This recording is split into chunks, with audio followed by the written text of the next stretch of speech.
বাংলাদেশে ভয়াবহ বন্যা আর শেখ হাসিনা ইস্যুর পর এবার সীমান্ত ঘিরেও ভারতের সাথে বাংলাদেশের তীব্র টানাপোড়েন আর উত্তেজনা ছড়িয়ে পড়েছে। এমন খবর প্রকাশ করেছে ভারতের বিভিন্ন সংবাদ মাধ্যম।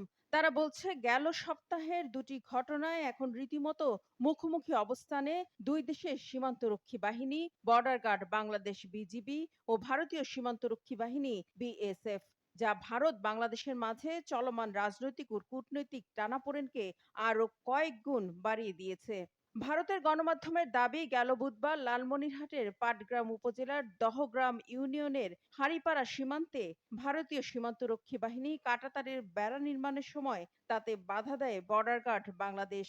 ভারতের দাবি, গবাদি পশু আটকানোর জন্য বেড়া দিচ্ছিল তারা। তবে বাংলাদেশ সীমান্তরক্ষী বাহিনী জানিয়েছে, আন্তর্জাতিক সীমান্ত আইন অনুযায়ী শূন্য রেখা থেকে ১৫০ গজের মধ্যে কোনো স্থাপনা নির্মাণ করা যাবে না। আর বিএসএফ এর তত্ত্বাবধানে শূন্য রেখাতেই কাঁটাতারের বেড়া নির্মাণের প্রস্তুতি নিচ্ছিল দেশটির শ্রমিকরা।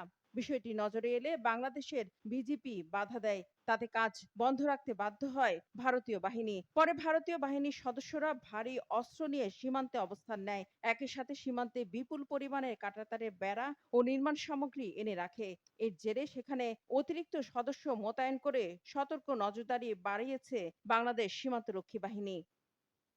এর আগে ৫ ভারতীয় নৌ অপারেটর বাংলাদেশের জলসীমায় ঢুকে গেলে তাদের আটক করে বাংলাদেশের সীমান্তরক্ষীরা। তবে যথারীতি ভারতের দাবি, গঙ্গা নদীতে প্রবল স্রোতের কারণেই নাকি নৌকাগুলো অসাবধানতাবশত বাংলাদেশের ভূখণ্ডে প্রবেশ করেছিল। বাংলাদেশ ও ভারতের মধ্যে প্রায় ৪,১৫৬ কিলোমিটার দীর্ঘ আন্তর্জাতিক স্থল সীমান্ত রয়েছে, যে সীমান্তে ভারতীয় বাহিনীর গুলিতে মৃত্যু হয়েছে অনেক বাংলাদেশির, যার কোনো বিচারই কখনো বাংলাদেশ পায়নি। ২০১১ সালে কুড়িগ্রাম সীমান্তে কাঁটাতারে বেড়ায় ঝুলে থাকা কিশোরী ফেলানীর লাশের ছবি আলোড়ন তুলেছিল দেশ বিদেশে। ভারতের সীমান্তরক্ষী বাহিনী বিএসএফ গুলি করে ১৫ বছর বয়সী ফেলানীকে হত্যা করে লাশ ঝুলিয়ে রেখেছিল কাঁটাতারের উপর।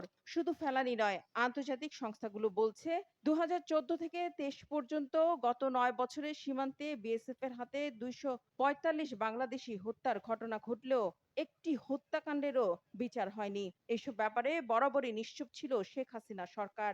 আর এই বিচারহীনতাই সীমান্ত হত্যাকে উস্কে দিয়েছে বলে মনে করছেন বিশ্লেষকরা। মূলত বাংলাদেশের সাবেক প্রধানমন্ত্রী শেখ হাসিনা গেল ৫ আগস্ট গণ আন্দোলনের মুখে বাংলাদেশ ছেড়ে ভারতে আশ্রয় নেওয়ার পর থেকেই দুদেশের সম্পর্কের চরম অবনতি ঘটে। শেখ হাসিনার ভারতপ্রীতি মনোভাবের কারণে বাংলাদেশের জনগণের মনে তীব্র ভারত বিদ্বেষ জন্ম নিয়েছে এবং তার বহিঃপ্রকাশ ঘটে যাচ্ছে বলে মনে করছেন বিশ্লেষকরা। তারা বলছেন, আর মাথা নত নয়, জবাব দিতে হবে সব অন্যায়ের। আর ভারতের প্রতি বাংলাদেশের এমন মনোভাবের কারণেই সীমান্তে মোদী সরকারের বাহিনী কড়া অবস্থান নিয়েছে। সেক্ষেত্রে বাংলাদেশেরও কঠোর অবস্থান নেওয়া দরকার বলে মনে করছেন বিশ্লেষকরা।